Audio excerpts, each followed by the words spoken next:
संस्कृताय नमः। साथियों नमस्कार, आप सभी का बहुत बहुत स्वागत करता हूं लक्ष्य साधकम संस्कृतम नामक यूट्यूब चैनल पर। मित्रों, यूपीटीजीटी में जो संस्कृत व्याकरण प्रवेशिका नामक पुस्तक लगा हुआ है, उस पुस्तक से आपके समक्ष जो कारक प्रकरण है उन पे यह मेरा दूसरा वीडियो है। इसमें विश्लेषण पूर्वक एक एक शब्दों को तोड़ तोड़ करके पढ़ाया जाएगा। तो मित्रों, हमारे साथ बने रहिए। तो चलते हैं हम लोग। इससे पूर्व मित्रों, हमने पहले यहाँ पर पढ़ चुके हैं। इससे पूर्व जो है पहले ही हम लोग पढ़ चुके हैं। यहाँ पर दूसरा जो नियम है, यहाँ से हम लोग पढ़ने के लिए जा रहे हैं। तो इसमें कहा जा रहा है प्रातिपदिकार्थ के अतिरिक्त, अर्थात प्रातिपदिक से जो भिन्न है। तो प्रातिपदिक से भिन्न क्या है? तो कहते हैं ऐसे शब्द जिनमें लिंग नहीं होता है। जिनमें क्या होता है? लिंग नहीं होता है। जैसे उच्च ही आदि अव्यय, इनमें क्या होता है? कोई सा लिंग, अर्थात स्त्रीलिंग, नपुंसक लिंग और पुल्लिंग इत्यादि लिंगों का जहाँ पर निर्धारण नहीं रहता है, जैसे उच्च ही आदि अव्यय है। ऐसे शब्द जिनका लिंग नियत हो, और ऐसे शब्द भी जिनका क्या हो? लिंग हमें मालूम हो, अर्थात निश्चित हो। अर्थात कौन से शब्द हैं वे? तो कहते हैं भैया, यह शब्द केवल पुल्लिंग में होता है। जैसे वृक्षः, जैसे वृक्षः शब्द जो है वह केवल पुल्लिंग में ही होता है। इसका लिंग क्या है? निश्चित है। इसी प्रकार कहते हैं भैया, जो अथवा केवल नपुंसक लिंग में होता है, जैसे फलम, अथवा केवल स्त्रीलिंग में होता है, जैसे कन्या, जैसे कन्या शब्द। इनको छोड़कर बाकी शब्दों के अर्थ और लिंग दोनों प्रथमा विभक्ति के द्वारा जान पड़ते हैं। कहते हैं भैया, इनको छोड़ करके जो शब्दों के अर्थ होते हैं और लिंग होते हैं, दोनों में कौन सा विभक्तियां होती है? तो कहते हैं भैया, प्रथमा विभक्ति के द्वारा जान पड़ते हैं। अर्थात कहना है भैया, जिनका नियत लिंग हो और जिनमें लिंग निर्धारित न हो, इनके छोड़कर बाकी शब्दों के अर्थ और लिंग दोनों में क्या होता है? प्रथमा विभक्ति होता है। जैसे कि तटः, तटी, तटम, इनमें क्या है? इनमें कोई निश्चित लिंग नहीं है। इसमें क्या है? तो स्त्रीलिंग, नपुंसक लिंग और पुल्लिंग।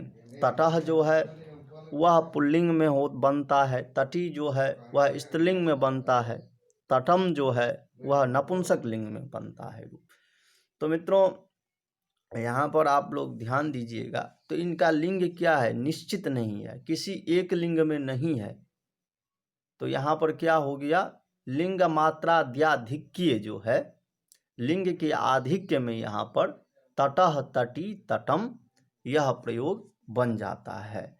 प्रातिपदिकार्थ लिंग परिमाण वचन मात्रे प्रथमा सूत्र के द्वारा यह प्रयोग सिद्ध होता है। अब हम चलते हैं इन शब्दों में। अब यहाँ पर व्याख्या करते हैं। इन शब्दों में तटः से ज्ञात होता है कि यह शब्द पुल्लिंग में है, अर्थात इसका अर्थ क्या हो गया? तो किनारा हो गया। तटी क्या है? तो यह शब्द स्त्रीलिंग में है, इसका अर्थ भी क्या हो गया? किनारा हो गया। इसी प्रकार तटम शब्द नपुंसक लिंग में है और इसका भी अर्थ क्या हो गया? किनारा हो गया। यह जो है लिंग मात्राद्याधिक्य का उदाहरण था। अब हम आगे चलते हैं। यहाँ पे टिप्पणी में कुछ लिखे हुए हैं, उनको पढ़ लेते हैं। कह रहे हैं भैया, केवल प्रातिपदिक का अर्थ प्रकट करने के लिए प्रथमा विभक्ति का प्रयोग होता है। यहाँ पर इनका कहना है भैया, केवल जो है प्रातिपदिक के अर्थ को प्रकट करने के लिए क्या होता है? तो प्रथमा विभक्ति का प्रयोग होता है। अर्थात यदि आपको प्रातिपदिक का अर्थ प्रकट करना हो, अर्थ को बताना हो, तो उससे क्या हो जाता है? प्रथमा विभक्ति का प्रयोग हो जाता है। ऐसा कहना चाह रहे हैं ये। जब हम आगे बढ़ते हैं तो इसमें कहते हैं इसके उदाहरण वे ही शब्द हो सकते हैं जो यह तो अलिंग है अर्थात किसी लिंग का बोध नहीं कराते, जैसे उच्च ही नीचे इत्यादि, अथवा जिनकी नियत लिंग वाले हैं, जैसे कृष्णः श्री ज्ञानम। इसमें क्या हो जाएगा, तो लिंग मात्र में जो है वह नपुंसक प्रातिपदिकार्थ के अर्थ में अर्थात लिंग मात्रे के अर्थ में इसमें क्या हो जाएगी, प्रथमा विभक्ति हो जाएगी। जो अनियत लिंग है, जिनका लिंग निश्चित नहीं है, उनमें क्या हो जाता है, लिंग मात्र अधिक अर्थ का बोध कराने के लिए प्रथमा विभक्ति हो जाती है। वही चीज जो मैं ऊपर में कहा रहा था उसी को यहाँ पर प्रतिपादित करते हैं। जो लिंग के अधिक अर्थ में तटः तटी तटम ऐसा प्रयोग बन गया। अब यहाँ पर एक सिद्धांत कौमुदी के पंक्ति आपके समक्ष बाबूराम सक्सेना जी प्रस्तुत करते हैं। इसमें कह रहे हैं भैया, अलिंग नियत लिंगाश्च प्रातिपदिकार्थ मात्र इत्यस्योदाहरणम। अलिंग और नियत लिंगाश्च प्रातिपदिकार्थ मात्र इत्यस्योदाहरणम। कह रहे हैं भैया, यह जो नियत लिंग होता है या फिर अलिंग जिनका लिंग ही नहीं रहता, यह सब क्या है, प्रातिपदिकार्थ मात्र इत्यस्योदाहरणम, प्रातिपदिकार्थ मात्र का ही उदाहरण है। अनियत लिंगास्तु लिंग मात्राधिक्यस्य, और अनियत लिंग अर्थात जिनकी लिंग निश्चित नहीं हो वह लिंग मात्राधिक्य का उदाहरण है।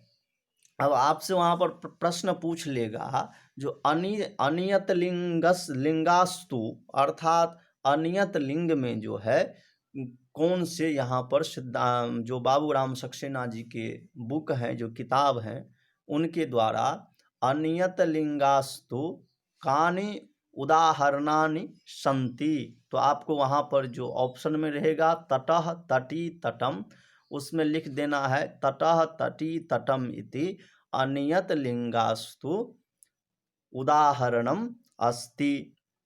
इसी प्रकार अब यहाँ पे कहते हैं भैया, जो नियत लिंगास्तु निश्चित जो लिंग होता है उसमें कौन कौन से यहाँ पर एग्जाम्पल दिए गए हैं, तो आपको यहाँ पर बताना है। जो कृष्णः श्री ज्ञानम इत्यादयः प्रयोगाः अनियत लिंगे सन्ति। कृष्णः श्री ज्ञानम जो है इत्यादि प्रयोग वह अनियत लिंग जिनका लिंग निश्चित नहीं है उनमें है। लिंग मात्र में जो है, लिंग के मात्र में जहाँ पर अधिक अर्थ बोध कराने के लिए तटः तटी प्रयोग बनेगा, ऐसा प्रश्न बनेगा। अब एक प्रश्न मित्रों यहाँ पर और बनता है, जो यह नियत लिंग है वह किसका अर्थ है, क्योंकि प्रातिपदिकार्थ यह सूत्र क्या है, तो प्रातिपदिकार्थ लिंग परिमाण वचन मात्रे प्रथमा। तो यहाँ पे निश्चित लिंग की तो कहीं पर चर्चा ही नहीं हुआ है। फिर आपने जो कृष्ण श्री ज्ञानम कहे हैं वह नियत लिंगाश्च कस्य उदाहरणम, अर्थात नियत लिंग जो है वह कस्य अर्थ अस्ति अथवा कस्य उदाहरणम अस्ति। तो आपको वहाँ पर लिखना होगा नियत लिंगाश्च प्रातिपदिकार्थ मात्रस्य उदाहरणम। अब फिर एक हम लोग एग्जाम्पल पढ़े थे, जो भैया इसमें क्या कहते हैं, अलिंगः अर्थात यस्य लिंगः नास्ति, यस्य लिंगम नास्ति, जिनका लिंग जो है निश्चित नहीं है, ऐसे।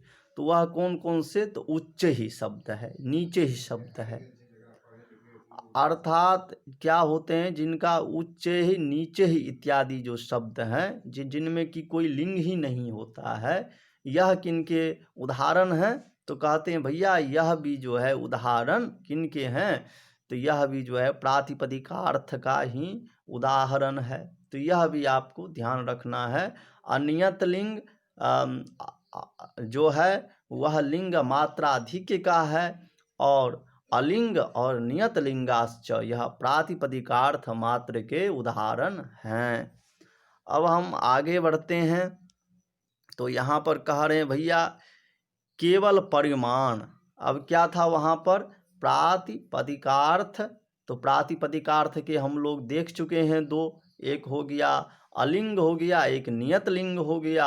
अलिंग में बन जाता है उच्च ही श्री ही, नियत लिंग में प्रयोग बन जाता है कृष्ण श्री ही ज्ञानम, और प्रातिपदिकार्थ का ये हो गया। फिर लिंग मात्राधिक्य में जो है तटह तटी तटम, यह प्रयोग बन जाता है। और अब आ गया परिमाण मात्रे, तो परिमाण का यहाँ पर उदाहरण प्रस्तुत करते हुए कहते हैं भैया तीसरे नंबर में केवल परिमाण, जैसा शेरोब्रीहि, क्या कह रहे हैं शेरोब्रीहि, यहाँ प्रथमा विभक्ति से शेर का परिमाण विदित होता है। प्रथमा विभक्ति से क्या विदित होता है, तो परिमाण विदित होता है। व्रीहि में जो प्रथमा है उससे क्या होता है, तो परिमाण अर्थात नापना तोलना को क्या कहते हैं, परिमाण कहते हैं। कितना चावल भैया, तो शेर भर चावल। इसी अर्थ के लिए यहाँ क्या हो गया, प्रथमा विभक्ति हो गया। इसी अर्थ में यहाँ क्या हो गया, नापना तोलना के अर्थ में यहाँ पर प्रथमा विभक्ति हो गया। आपको जो है ऐसा प्रयोग दे दिया जाएगा धान्यो व्रीहि। अब कहेंगे भैया जो द्रोणो व्रीहि, अत्र कस्मिन् अर्थे प्रथमा विभक्ति जाता, तो यहाँ पर आपको लिखना पड़ेगा परिमाणार्थे, परिमाण के अर्थ में धान्यो व्रीहि में प्रथमा विभक्ति हुई है, परिमाण अर्थ में ऐसा लिखना है।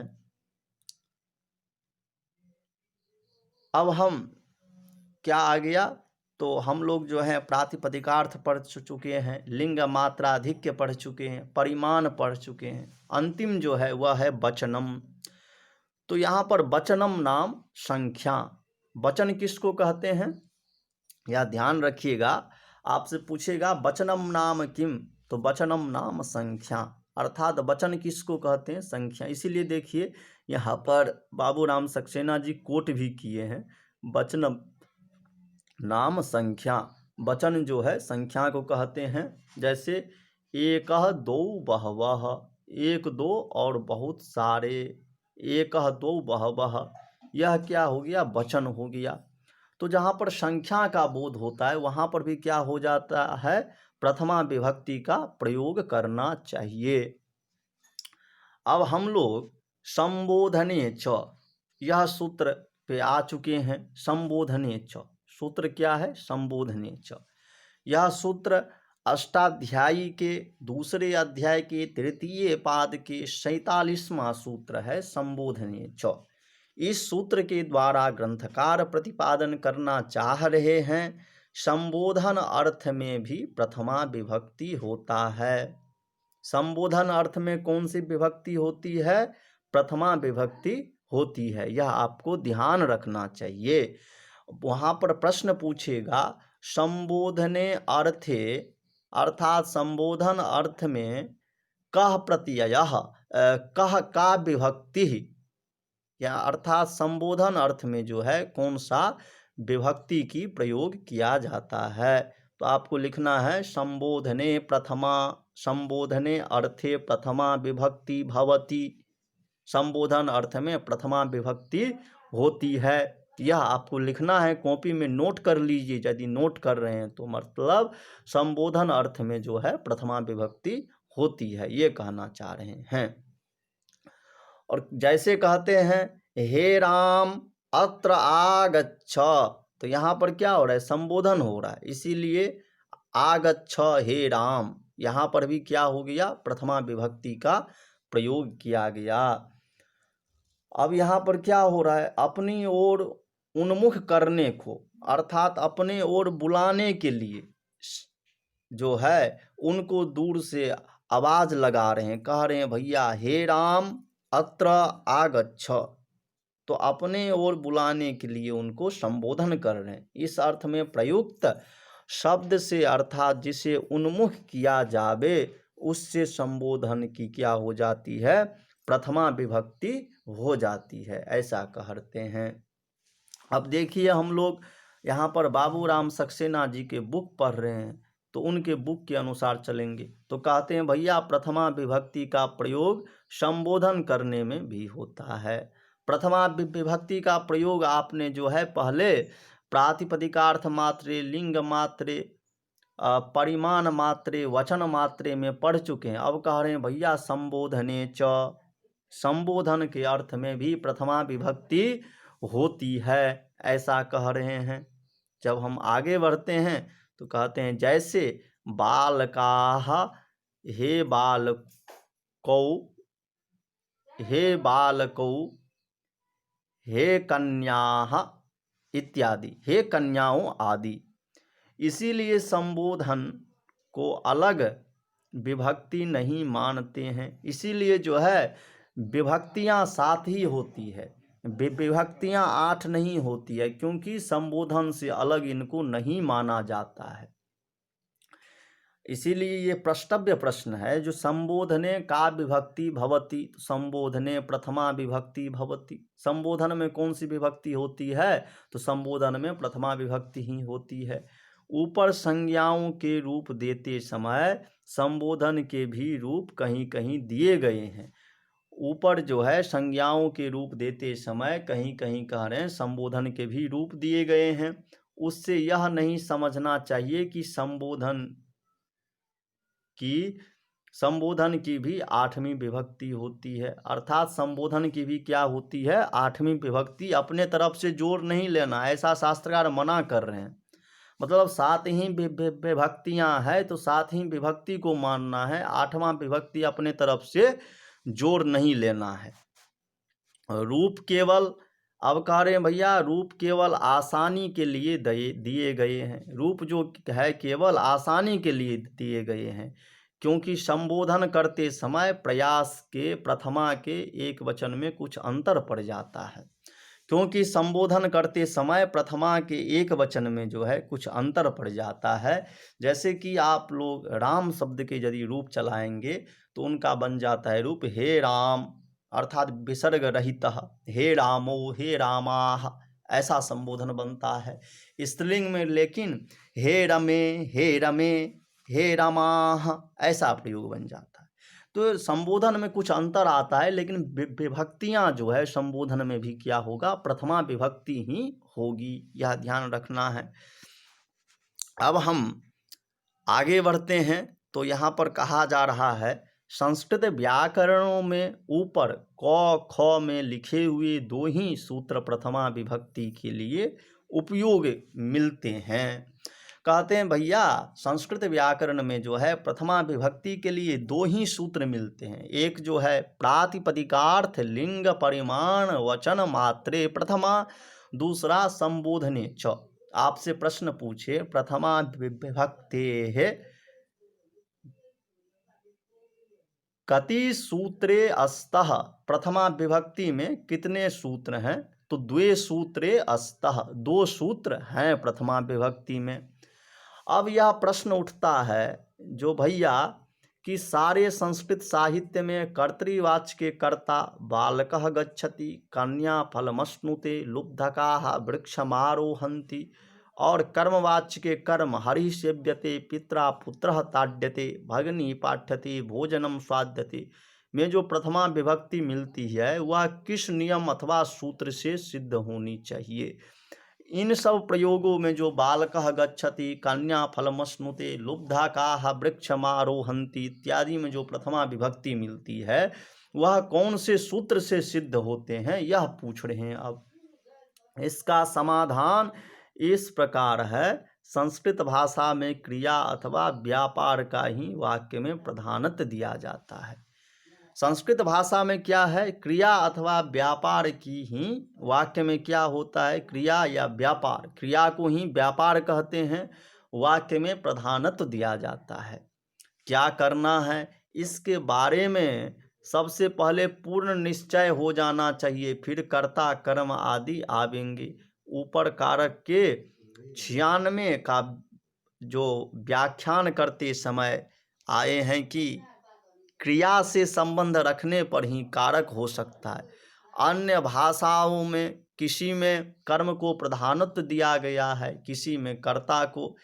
जैसे अंग्रेजी में कर्ता को, और अंग्रेजी में कर्ता निश्चित हो जाता है, फिर उसके अनुसार क्रिया कर्म आदि आते हैं। परंतु संस्कृत में ऐसा नहीं है। संस्कृत में क्रिया का निश्चय हो जाना मुख्य है, और उसका निश्चय हो जाने पर उसी के संबंध में अन्य कारक शब्द आते हैं। क्रिया बतला दी जाने पर उसके साथ जिस शब्द का जैसा अन्वय हो, उस शब्द का वैसा कारक समझना चाहिए। उदाहरण के लिए जैसे गच्छति लीजिए। अब गच्छति से इन बातों का बोध होगा। क्रिया वर्तमान काल में हो रही है। गच्छति से क्या बोध हो रहा है हमें? अर्थात वर्तमान कालिकः क्रिया अस्ति, वर्तमान कालिक क्रिया हो रही है। इस क्रिया का संपादन कोई अन्य पुरुष एक वचन में है, और इनका जो है क्रिया का संपादन जो है कोई अन्य पुरुष एक वचन में है। अब कोई ऐसा वाक्य ले लीजिए जिसमें गच्छति शब्द आता हो, जैसे रामः ग्रामम गच्छति। इस वाक्य में दो शब्द हैं जो अन्य पुरुष और एक वचन में हैं, अर्थात रामः और ग्रामम। ग्रामम क्या है? कर्मस्थानीय है। यह आगे द्वितीया के प्रयोग वाले सूत्रों से व्यक्त हो जाएगा, इसीलिए वह कर्ता में नहीं हो सकता। बाकी बचा रामः शब्द, यही कर्ता हो सकता है। इसी प्रकार कर्मवाचक के कर्म के विषय में भी क्रिया के साथ जिस शब्द का अन्वय लगे जाए वही कर्म होगा। जैसे सेव्यते से यह पता चल जाता है कि कोई अन्य पुरुष एक वचन की संज्ञा कर्म हो सकती है। अब जिस वाक्य में सेव्यते क्रिया आवे, जिसका संबंध कर्म रूप ही से सिद्ध हो, अन्य से नहीं, वह कर्म होगा। जैसे हरि सेव्यते या आदि में हरि। इसी प्रकार यह सिद्ध हुआ कि कर्तृवाच्य में क्रिया का कर्ता और कर्मवाच्य में क्रिया का कर्म, यह प्रथमा विभक्ति में होता है। तो यह आपको याद रखना है, जो कर्तृवाच्य में क्रिया का कर्ता जो है क्या होता है? प्रथमा विभक्ति में होता है, और कर्मवाच्य में जो क्रिया का कर्म होगा वह प्रथमा विभक्ति में होता है। यह आपको ध्यान रखना है। तब तक के लिए मित्रों नमस्कार। अब इसके आगे वीडियो जो है द्वितीया विभक्ति से हम लोग आगे की वीडियो में प्रारंभ करेंगे। तब तक के लिए नमस्कार। नमो नमः। धन्यवाद।